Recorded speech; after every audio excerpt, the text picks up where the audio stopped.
What has impressed you guys most about the Clippers holding down the 8th spot? When they made the trades they made around the trade deadline, the conventional sort of wisdom around the league was, oh, okay, they're making maneuvers for cap room and that sort of thing and basically playing for next summer.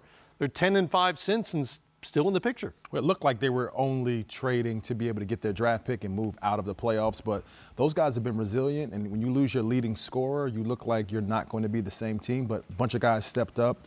Danilo's been playing amazing, been healthy, leading that team, but then you have that bench that comes in and wreaks havoc and destroys other benches, so they got a good solid ball club going. Yeah, they've done a remarkable job of just staying the course and, creating a different type of culture. Last year, this time, they was doing the exact same thing with a little less talent. Now you have a stabilizer, a glue guy in Gallinari that can assist Lou Williams. And then Doc Rivers, he has to be on that short list for Coach of the Year, hands down, because the job that him, Bud, Nate McMillan, Mike Malone, and those guys have done, and even Coach Nurse also, can't forget him, but a remarkable job all season long. Now, your short list is already longer than the actual ballot. That's 6. You only get 3 on the ballot. You've already named 5 or 6. I'm just trying to give people options. But look at Doc's body of work, though. Like, Doc is the one dealing with no all-star. Yeah. All those other people have all-stars and go-to guys that you look in, hold in high reverence, but he's put together a team that goes out there and competes on a nightly basis and holds teams on a nightly basis on the defensive end responsible and puts a lot of pressure on them. They also play really hard. Patrick Beverley obviously is sort of the personality that drives that part of the game. Montrezl Harrell coming off the bench as well plays really hard. And typically, you guys know, typically in the playoffs, the high-end talent teams tend to win out, right? That's why you assemble those teams in the first place. What can the Clips do with whoever it is, if it's Golden State or Denver?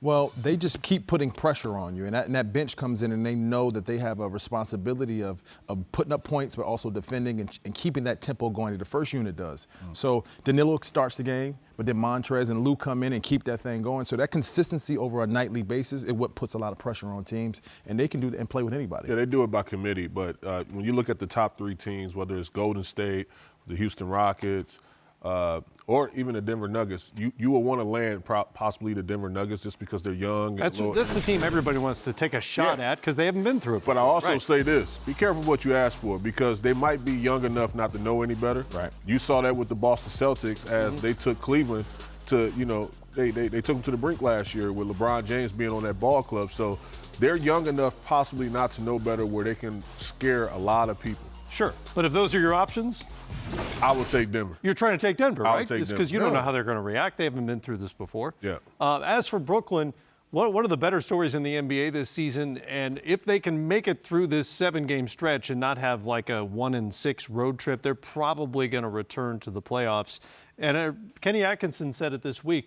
They're ahead of schedule. They were in that sort of salary cap roster purgatory after the Kevin Garnett, Paul Pierce trades. They had no assets. They had no draft picks.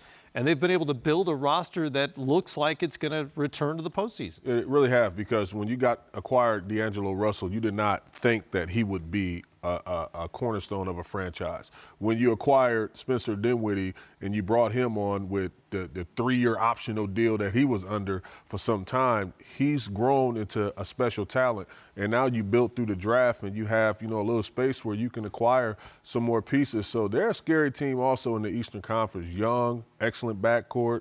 They got some pieces that's, excelling a little faster than expected. But, to be a true threat right now this year, I think they're going to be fun to watch, but they can't do any damage in the playoffs. And they also have salary cap room this summer. When you think of free agents looking around the landscape, how much does that sort of culture that they've built and established under Kenny Atkinson and Sean Marks factor into a player's decision? When you think of even when they weren't winning, they were playing hard, they had a style of play, and they appeared to be going about it the right way. Right, that infectious culture is something that you want to be a part of when you're picking destinations. Not only do you want to win, but you want to be a part of something that's moving in the right direction. Sean Marks and Trajan Langdon have done a great job of finding gems that people may have not valued, but those guys have come in with a chip on their shoulder. Jared Dudley, guys who are solid, know their role. Joe Harris, basically out of the league. Spencer Dinwiddie was cut by teams. I mean, a lot of guys. Yeah, Spencer Dinwiddie played with me in the D-League, and he was forced to change his attitude and change his mindset and find out how he wanted to end his career. And he's done an amazing job of just being responsible, finding what his value out is in the NBA right now, and moving forward. And hopefully one day he could be an all-star. Bye.